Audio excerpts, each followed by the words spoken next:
ಇನ್ನು ಕೋಲಾರದಲ್ಲಿ ರಮೇಶ್ ಕುಮಾರ್ ಬಣಕ್ಕೆ ಮುನಿಯಪ್ಪ ತಿರುಗೇಟ್ ಕೊಟ್ಟಿದ್ದಾರೆ. ನಿನ್ನೆ ದೊಡ್ಡ ಡ್ರಾಮಾವನ್ನೇ ಸೃಷ್ಟಿ ಮಾಡಿದ್ದಾರೆ. ಆದರೆ ಯಾರೊಬ್ಬರು ಕೂಡ ರಾಜೀನಾಮೆ ಕೊಡೋದಿಲ್ಲ. ಒಂದು ಭಾರಿ ಹೈ ಡ್ರಾಮಾ ಕ್ರಿಯೇಟ್ ಆಯಿತು. ಆದರೆ ಯಾರೊಬ್ಬರು ರಾಜೀನಾಮೆ ಕೊಡಲ್ಲ.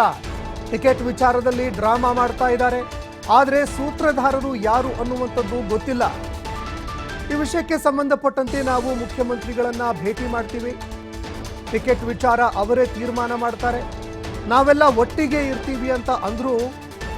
ಆಗ ಎಲ್ಲರೂ ಕೂಡ ಒಟ್ಟಿಗೆ ಇರ್ತೀವಿ ಅಂತ ಹೇಳಿದ್ರು. ಆದರೆ ಈಗ ಯಾವ ಕಾರಣಕ್ಕಾಗಿ ಇವರೆಲ್ಲ ಹಿಂದೇಟು ಹಾಕ್ತಾ ಇದ್ದಾರೆ ಅಂತ ಪ್ರಶ್ನೆ ಮಾಡಿದ್ದಾರೆ. ಮುನಿಯಪ್ಪಗೆ ಸೀಟ್ ಕೊಟ್ಟರೆ ಗೆದ್ದು ಬರ್ತಾರೆ ಅನ್ನುವಂತಹ ಭಯ ಅವರಿಗೆ ಕಾಡ್ತಾ ಇದೆಯಾ? ರಾಜೀನಾಮೆ ವಿಚಾರ ಡ್ರಾಮಾ ಅಂತ ಸಚಿವ KH ಮುನಿಯಪ್ಪ ಮಾತನಾಡಿದ್ದಾರೆ.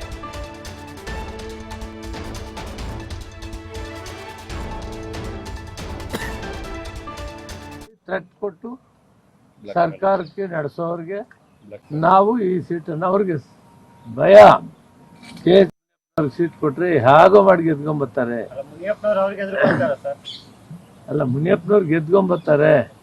ಇಷ್ಟು ದಿನ ನಿರಾಯಸವಾಗಿದ್ದೀವಿ 4 ವರ್ಷ. ನಾವು ನಮ್ಗೆ ನಾವೇ ರಾಜ್ಯರಿದ್ದೀವಿ, ಇದು ಕಷ್ಟ ಬೇಡ ಅಂತೇಳಿ ಒಂದು ಡ್ರಾಮಾ ಮಾಡಿದ್ದಾರೆ. ಯಾರಿಗೂ ಅಡ್ಡ ಹೋಗಿರಲ್ಲ, ಅವ್ರವ್ರ ಕೆಲಸ ಅವ್ರು ಮಾಡ್ಕೊಂಡು. ನನ್ನ ಕೆಲಸ ಡೆಲ್ಲಿ ಆಯಿತು, ನಾನಾಯಿತು, ಅಷ್ಟರಲ್ಲಿದ್ನೇ. ಯಾರ ಕೆಲಸಕ್ಕೂ ನಾವು ಅಡ್ಡ ಹೋಗೋದು ಆಶ್ಚರ್ಯ. ಏನು ಕಾರಣನ ಗೊತ್ತಿಲ್ಲ. ಬಟ್ ಇದು ಡ್ರಾಮಾ. ನಿಜವಾಗಿ ಇದು ಕೊಡೋವಂಥದ್ದಲ್ಲ. ಇದ್ರೆ ಯಾಕೆ ಕೊಟ್ಟಿದ್ದಾರೆ ಏನೋ ಮುಖ್ಯಮಂತ್ರಿಗಳೇ ತಿಳ್ಕೊಳ್ತಾರೆ. ಈ ಡ್ರಾಮಾದ ವಾಸ್ತವಾಂಶ ಯಾರು ರಾಜೀನಾಮೆ ಕೊಡಲ್ಲ. ನಾವು ಮೊನ್ನೆ ಮುಖ್ಯಮಂತ್ರಿಗಳನ್ನ ಅಧ್ಯಕ್ಷರನ್ನ ಭೇಟಿ ಆಗೋಣ, ಕೊಡ್ಬೇಕಂತ ಒತ್ತಾಯ ಮಾಡೋಣ, ಗೆಲ್ಸ್ಕೊಂಡು ಬರ್ತೀನಿ ಅನ್ನೋ ಜವಾಬ್ದಾರಿಯನ್ನು ಕೂಡ ತಗೊಳ್ಳೋಣ. ಹೈಕಮಾಂಡ್ ತೀರ್ಮಾನ ಬಿಟ್ಟಿದ್ದೀನಿ ಅಂದಮೇಲೆ ಇನ್ಯಾವ ಬರೋದಿಲ್ಲ. ಅವರೇ ಫೈನಲ್. 40 ವರ್ಷ ರಾಜಕೀಯ ಮಾಡಿ 30 ವರ್ಷ ಪಾರ್ಲಿಮೆಂಟ್ ಮೆಂಬರ್ ಇತ್ತು. ನನಗೆ 10 ವರ್ಷ ಮಂತ್ರಿ ಮಾಡಿದೆ ಕಾಂಗ್ರೆಸ್ ಪಾರ್ಟಿ. ಆದ್ದರಿಂದ ಈ ವಿಷಯದಲ್ಲಿ ನಾನು ಹೈಕಮಾಂಡ್ ಮೇಲೆ ಆಶಾಭಾವನೆಯಿಂದಿದ್ದೀನಿ. ನಿಮಗೂ ಗೊತ್ತಿದೆ ಅವ್ರು ಕೊಡಬೇಕಂತ ಒಂದು ಅಭಿಪ್ರಾಯಕ್ಕೆ ಬಂದಿದೆ. ಮುಖ್ಯಮಂತ್ರಿಗಳು ಮತ್ತು ಅಧ್ಯಕ್ಷರಿಬ್ಬರು ಮಾತಾಡಿ ಮಾಡಬೇಕಾಗಿದೆ. ಅದಕ್ಕೆ ಅವರಿಬ್ಬರು ಮಾತಾಡಿ ಆಮೇಲೆ ನಿಮ್ಮನ್ನು ಮಾತಾಡ್ತೀವಿ. ರಮೇಶ್ ಕುಮಾರ್ ಅವರ ಸಮಸ್ಯೆ ಏನು ಸರ್ ಪಾರ್ಟಿ ಈಗ ಈ ರಾಜೀನಾಮೆ ಕೊಡುವಂತ ಡ್ರಾಮಾ ಮಾಡಿರೋ ಬಗ್ಗೆ ನಾನೇನು ಮಾತಾಡ್ತಾ ಇಲ್ಲ. ಇನ್ನು ರಮೇಶ್ ಕುಮಾರ್ ಪಾಪ ಯಾಕೆ ಅವ್ರ ಸೂತ್ರಧಾರಿ ಅಂತ ಯಾಕೆ ಹೇಳಕ್ಕಾಗಲ್ಲ ಅಂದ್ರೆ, ಅವರೊಂದು ಮಾತನ್ನು ಹೇಳಿ ನಾವೆಲ್ಲ ಸೇರಿದ್ದಾಗ ಹೈಕಮಾಂಡ್ ಬಿಟ್ಟಿದ್ದೀವಿ. ಅವ್ರು ಯಾರಿಗೆ ಕೊಟ್ಟರು ಕೂಡ ಕಾಂಗ್ರೆಸ್ ಗೆಲ್ಲಬೇಕು. 2 ಕ್ಷೇತ್ರದಲ್ಲಿ ಚಿಕ್ಕಬಳ್ಳಾಪುರ, ಕೋಲಾರ ಅಂತ ಗೆಲ್ಲಬೇಕು. ಅದಾದ್ಮೇಲೆ ಅವರೆಲ್ಲಿ ಏನು ಮಾತಾಡ್ತಾ ಇಲ್ಲ. ಇದು ವಾಸ್ತವಾಂಶ. ಅದರಿಂದ ವಿನಾಕಾರಣವಾಗಿ ಅವ್ರನ್ನ ಇದಕ್ಕೆ ತರೋದು ಸರಿಯಲ್ಲ. ಅವ್ರ ಲೆವೆಲ್ನಲ್ಲಿ ಅವ್ರು ಹೇಳಿದ್ರು, ನಾನು ಎದುರುಗಡೆ ಇದ್ದೆ, ನಾವು ಹೈಕಮಾಂಡ್ಗೆ ಬದ್ಧವಾಗಿರ್ತೇವೆ, 2 ಗೆಲ್ಲಿಸ್ತೇವೆ, ಎಲ್ಲ ಒಟ್ಟಿಗೆ ಇರ್ತೀವಿ, ನೀವು ತೀರ್ಮಾನ ತಗೊಳ್ಳಿ, ನಾವೆಲ್ಲ ಗೆಲ್ಸ್ಕೊಂಡ್ಬರ್ತೀವಿ ಅಂತ ಹೇಳಿದ ಮೇಲೆ ನಾನು ಅವ್ರ ಬಗ್ಗೆ ಮಾತಾಡೋಕ್ಕೆ ಇಷ್ಟಪಡ್ತೀನಿ. ಯಾರು ಕೂಡ ರಾಜೀನಾಮೆ ಕೊಡಲ್ಲ. ಇವರು ಡ್ರಾಮಾ ಮಾಡಿ ಥ್ರೆಟ್ ಕೊಟ್ಟು ಸರ್ಕಾರಕ್ಕೆ ನಡೆಸೋರಿಗೆ ನಾವು ಈ ಸೀಟನ್ನು ಅವ್ರಿಗೆ. ಈ ಬಗ್ಗೆ ಮತ್ತಷ್ಟು ಮಾಹಿತಿ ಕೊಡ್ತಾ ಹೋಗ್ತಾರೆ ಪ್ರತಿನಿಧಿ ಶಿವಕುಮಾರ್ ಜೋಹಳ್ಳಿ ಫೋನ್ ಸಂಪರ್ಕದಲ್ಲಿ ಜಾಯ್ನ್ ಆಗಿದ್ದಾರೆ. ಶಿವಕುಮಾರ್, ಕೋಲಾರ ಕ್ಷೇತ್ರದ ಟಿಕೆಟ್ ಕಗ್ಗಂಟು ಕಾಂಗ್ರೆಸ್ಗೆ ಈಗ ಬಿಸಿ ತುಪ್ಪವಾಗಿ ಪರಿಣಮಿಸ್ತಾ ಇದೆ. ಇದೀಗ KH ಮುನಿಯಪ್ಪ ಅವರು ಒಂದು ಕಡೆ ಡ್ರಾಮಾ ಅಂತ ಹೇಳಿದ್ರೆ, ಇದೇ ಡ್ರಾಮಾದ ಒಳಜಗಳದ ಕಚ್ಚಾಟವನ್ನ JDS ಏನಾದರೂ ಲಾಭ ಪಡೆದುಕೊಳ್ಳೋದಕ್ಕೆ ಅನುವಾಗ್ತಾ ಇದೆಯಾ?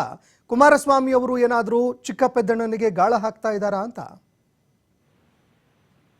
ಸಂತೋಷ್, ಈಗ ಕೋಲಾರದ ಟಿಕೆಟ್ ವಿಚಾರದಲ್ಲಿ ಕಗ್ಗಂಟು ಇನ್ನೂ ಮುಂದುವರೆದಿದೆ. ಇನ್ನೂ ಬಗೆಹರಿಯುವಂತ ಲಕ್ಷಣಗಳು ಕೂಡ ಕಾಣಿಸ್ತಾ ಇಲ್ಲ. ಯಾಕಂದ್ರೆ ರಮೇಶ್ ಕುಮಾರ್ ಬಣ ಒಂದು ಕಡೆ ಪಟ್ಟನ್ನ ಹಿಡಿದ್ರೆ, ಮತ್ತೊಂದು ಕಡೆ ಮುನಿಯಪ್ಪ ಅವರು ಕೂಡ ತಮ್ಮ ಅಳಿಯನಿಗೆ ಟಿಕೆಟ್ ಕೊಡ್ಬೇಕು ಅಂತ ಹೇಳಿ ಪಟ್ಟನ್ನ ಅವರು ಕೂಡ ಸಡ್ಲ ಮಾಡ್ತಾ ಇಲ್ಲ. ಸೊ ಹಾಗಾಗಿ ರಾಜ್ಯ ನಾಯಕರು ಪದೇ ಪದೇ ಮೀಟಿಂಗ್ ಅನ್ನ ಮಾಡಿದ್ರು ಕೂಡ ಸಕ್ಸಸ್ ಆಗಿಲ್ಲ, ವಿಫಲವಾಗ್ತಾ ಇದೆ.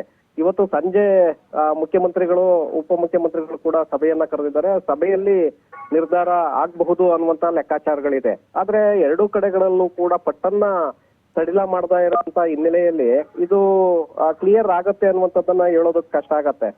ಹಾಗಾಗಿ ಬೇರೆಯವರಿಗೆ ಆಲ್ಟರ್ನೇಟಿವ್, ಬೇರೆಯ ಅಭ್ಯರ್ಥಿಗೆ ಇಲ್ಲಿ ಅವಕಾಶವನ್ನ ಮಾಡಿಕೊಡುವಂತ ಸಾಧ್ಯತೆಗಳು ಕೂಡ ಇದೆ. ಯಾಕಂದ್ರೆ ರಮೇಶ್ ಕುಮಾರ್ ಬಣ ಬಲಗೈ ಸಮುದಾಯ ಅತಿ ಹೆಚ್ಚಿನ ಮತದಾರರು ಜಿಲ್ಲೆಯಲ್ಲಿದ್ದಾರೆ. ಹಾಗಾಗಿ ಅವ್ರಿಗೆ ಅವಕಾಶವನ್ನ ಮಾಡಿಕೊಡ್ಬೇಕು, ಯಾರಿಗೆ ಕೊಟ್ಟರು ನಾವು ಕೆಲಸ ಮಾಡ್ತೀವಿ ಅಂತೇಳಿ ಈಗಾಗಲೇ ರಮೇಶ್ ಕುಮಾರ್ ಬಣದ ಶಾಸಕರು ಕೂಡ ತಮ್ಮ ಅಭಿಪ್ರಾಯವನ್ನು ವ್ಯಕ್ತಪಡಿಸಿದ್ದಾರೆ.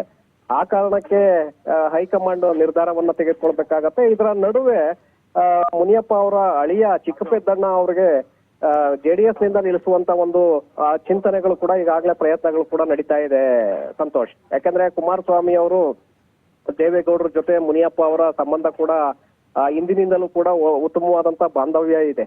ಯಾಕಂದ್ರೆ ಪರಸ್ಪರ ಜೆಡಿಎಸ್ಗೆ ಮುನಿಯಪ್ಪ ಅವರು ಕೂಡ ಸಪೋರ್ಟ್ ಮಾಡ್ಕೊಂಡು ಬರ್ತಾ ಇದ್ದಾರೆ. ಮುನಿಯಪ್ಪ ಅವ್ರಿಗೆ ಜೆಡಿಎಸ್ ನಿಂದಲೂ ಕೂಡ ಸಪೋರ್ಟ್ ಸಿಗ್ತಾ ಇದೆ ಚುನಾವಣೆ ಸಂದರ್ಭದಲ್ಲಿ.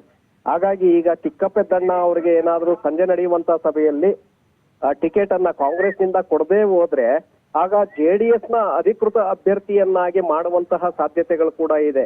ಈಗಾಗಲೇ ಮಲ್ಲೇಶ್ ಬಾಬು ಅವರನ್ನ ಜೆಡಿಎಸ್ ಅಭ್ಯರ್ಥಿ ಅಂತೇಳಿ ನಿರ್ಧಾರವನ್ನ ತೆಗೆದುಕೊಳ್ಳಲಾಗಿದೆ. ಅಧಿಕೃತವಾಗಿ ಇನ್ನೂ ಕೂಡ ಘೋಷಣೆ ಮಾಡಿಲ್ಲ, ಹಾಗೆ ಪೆಂಡಿಂಗ್ ಅನ್ನ ಇಡಲಾಗಿದೆ. ಇಲ್ಲಿ ಕಾಂಗ್ರೆಸ್ ನಲ್ಲಿ ಟಿಕೆಟ್ ಸಿಗದೆ ಹೋದ್ರೆ ಅನಿವಾರ್ಯವಾಗಿ ಚಿಕ್ಕಪೆದ್ದಣ್ಣ ಅವ್ರಿಗೆ ಜೆಡಿಎಸ್ ನಿಂದಲೇ ಅಭ್ಯರ್ಥಿಯನ್ನಾಗಿ ಕಣಕ್ಕಿಳಿಸುವಂತ ಒಂದು ಸಾಧ್ಯತೆಗಳು ಕೂಡ ಇದೆ. ಈ ನಿಟ್ಟಿನಲ್ಲಿ ಕುಮಾರಸ್ವಾಮಿ ಅವರು ಕೂಡ ಪ್ರಯತ್ನಗಳನ್ನ ಮಾಡ್ತಾ ಇದ್ದಾರೆ ಅನ್ನುವಂತ ಮಾಹಿತಿಗಳು ಸಿಗ್ತಾ ಇದೆ ಸಂತೋಷ್. ಧನ್ಯವಾದಗಳು ಶಿವಕುಮಾರ್ ನಿಮ್ಮೆಲ್ಲ ಮಾಹಿತಿಗೆ.